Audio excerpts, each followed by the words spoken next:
Hi guys, this is Dr. Rajeshwar from yrpharmatube.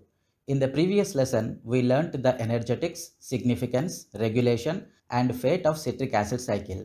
If you did not watch the video, hit the I button on top right of this video to watch it. To watch the other topics of carbohydrate metabolism and other subjects of pharmaceutical sciences, click on the links given right below this video. In this lesson, we shall discuss the pathway or the sequence of reactions involved in the HMP shunt. Most cells require a constant source of reducing equivalents for biosynthesis.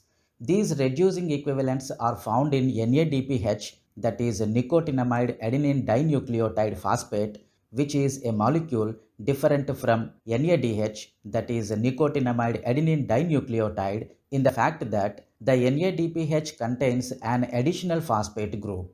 As we understand from the previous lessons that electrons on NADH are used in the electron transport chain to reduce oxygen and generate ATP, while electrons on NADPH are used to synthesize new molecules such as fatty acids, amino acids, and steroids. The most common name for the process of generating NADPH is the pentose phosphate pathway, but it is also known as hexose monophosphate shunt, in short HMP shunt, or the 6-phosphogluconate pathway. Besides NADPH, the pentose phosphate pathway generates another important substance used in biosynthetic reactions.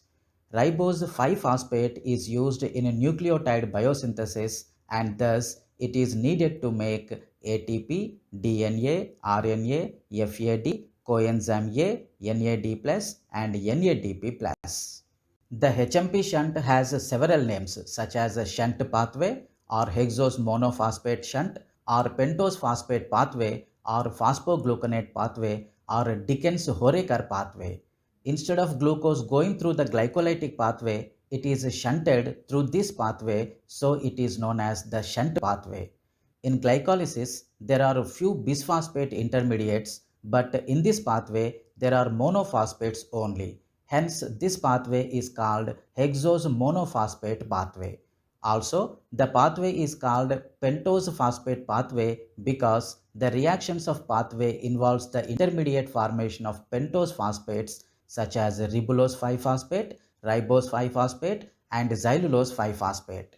HMP shunt is an alternative pathway to glycolysis and TCA cycle for the oxidation of glucose. However, HMP shunt is more anabolic in nature since it is concerned with the biosynthesis of NADPH and pentoses. The HMP shunt begins with glucose 6-phosphate, which is a 6-carbon sugar, and produces 3, 4, 5, 6, and 7 carbon sugars.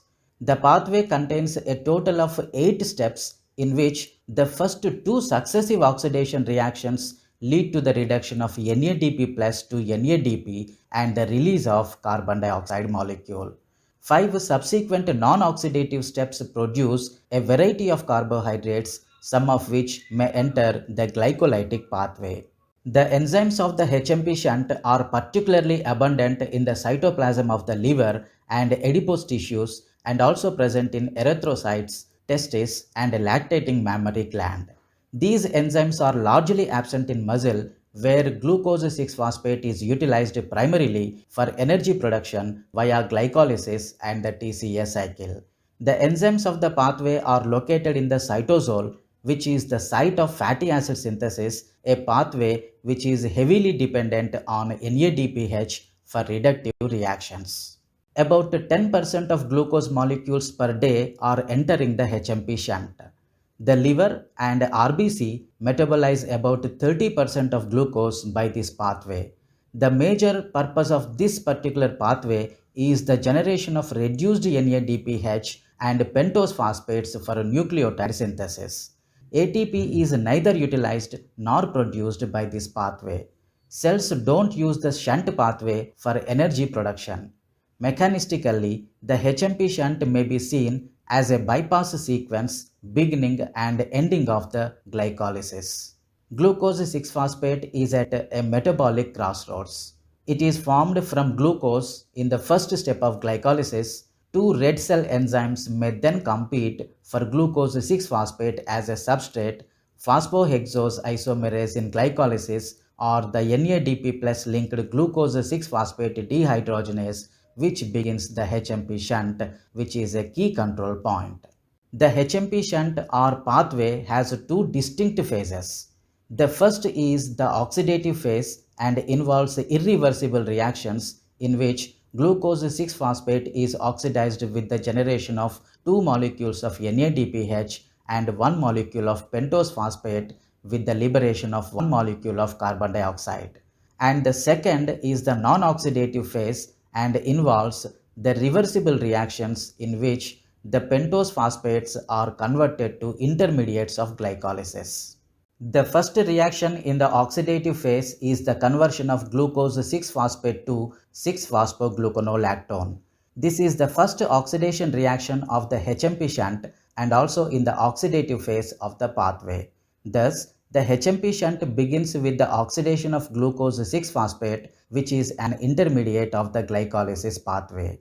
The products of the reaction are a cyclic ester, that is the lactone of phosphogluconic acid and NADPH.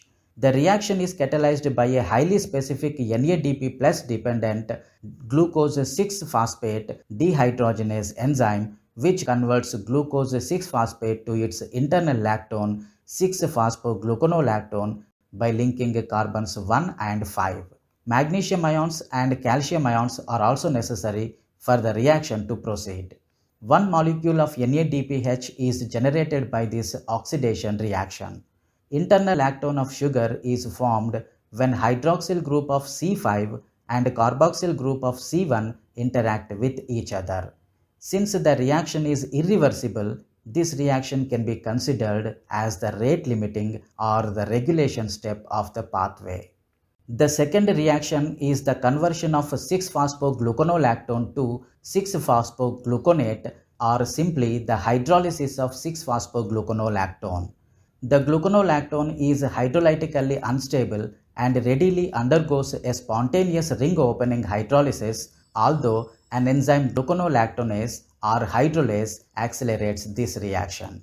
Thus, in this reaction, the 6-phosphogluconolactone is hydrolyzed by hydrolase or lactonase or gluconolactonase enzyme to form 6-phosphogluconic acid, which is a linear product, that is not a cyclic sugar compound. This reaction also requires the presence of metal ions like magnesium, calcium or manganese.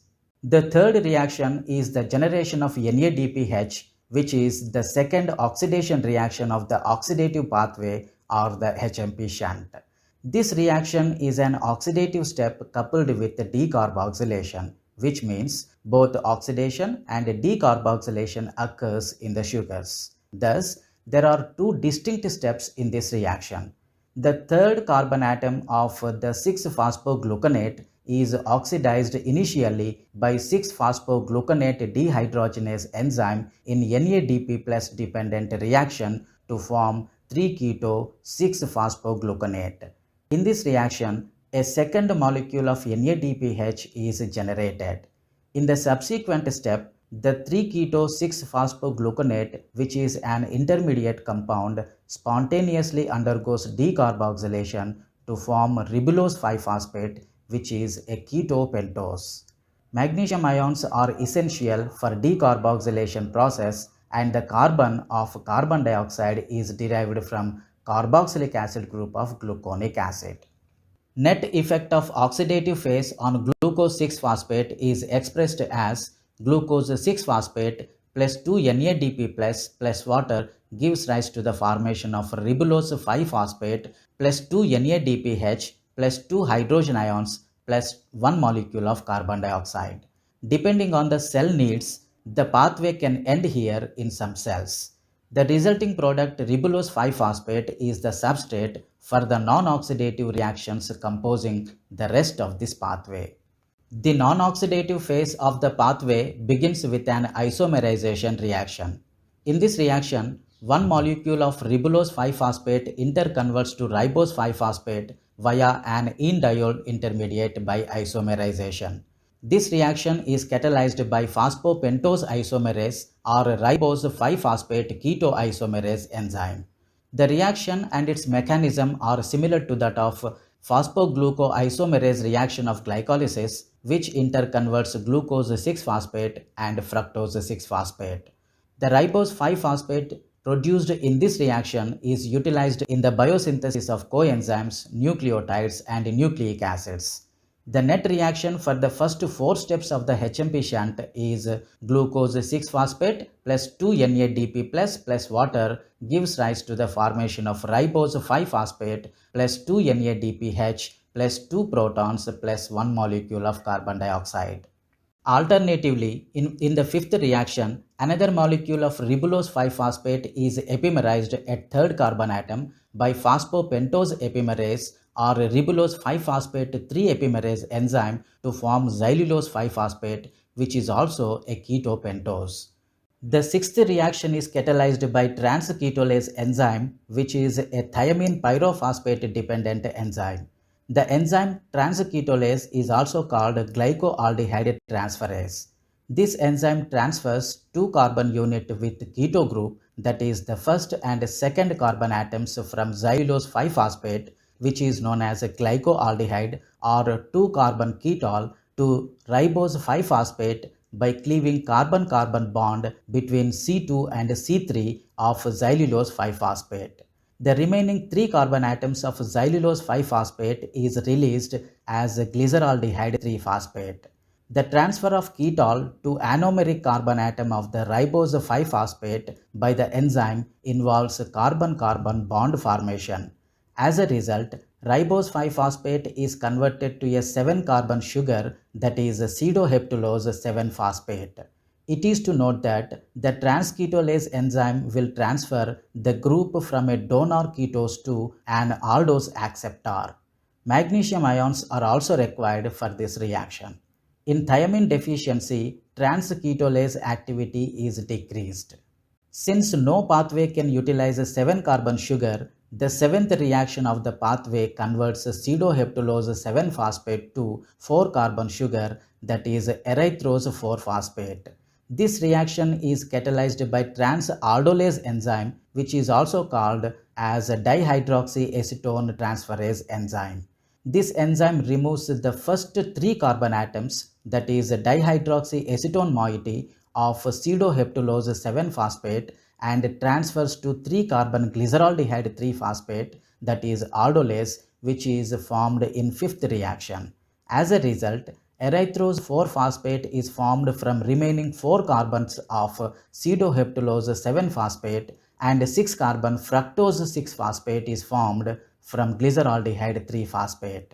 And the last step, that is step 8 of HMP shunt, is the second transketolase reaction. In another transketolase reaction, a 2-carbon unit is transferred from xylulose 5-phosphate to erythrose 4-phosphate to form fructose 6-phosphate and glyceraldehyde 3-phosphate. Erythrose 4-phosphate so formed in step 7 is converted to the intermediate of glycolysis by the last reaction of the pathway involving a transketolase enzyme, and the reaction requires another, that is the third molecule of xylulose 5-phosphate. Transfer of 2-carbon moiety from xylulose 5-phosphate to the first carbon atom of the erythrose 4-phosphate results in the formation of 1 molecule of fructose 6-phosphate and 1 molecule of glyceraldehyde 3-phosphate. Regeneration of glucose 6-phosphate. 2 molecules of glyceraldehyde 3-phosphate formed in step 8 of HMP shunt are condensed to form 1 molecule of fructose 6-phosphate, that is the reversal of step 4 of glycolysis. Fructose 6-phosphate is then converted to glucose 6-phosphate, that is the reversal of step 2 of glycolysis. The table illustrates the major differences between glycolysis and HMP shunt. This table explains the oxidative and non-oxidative reactions and the enzymes which catalyze the reactions. This is the list of references followed for the lesson. That's all in this video, the pathway of HMP shunt. In the next lesson, we will discuss the significance, regulation, and glucose 6-phosphate dehydrogenase deficiency. Till then, never stop learning and never stop watching my videos. Thank you for watching this video.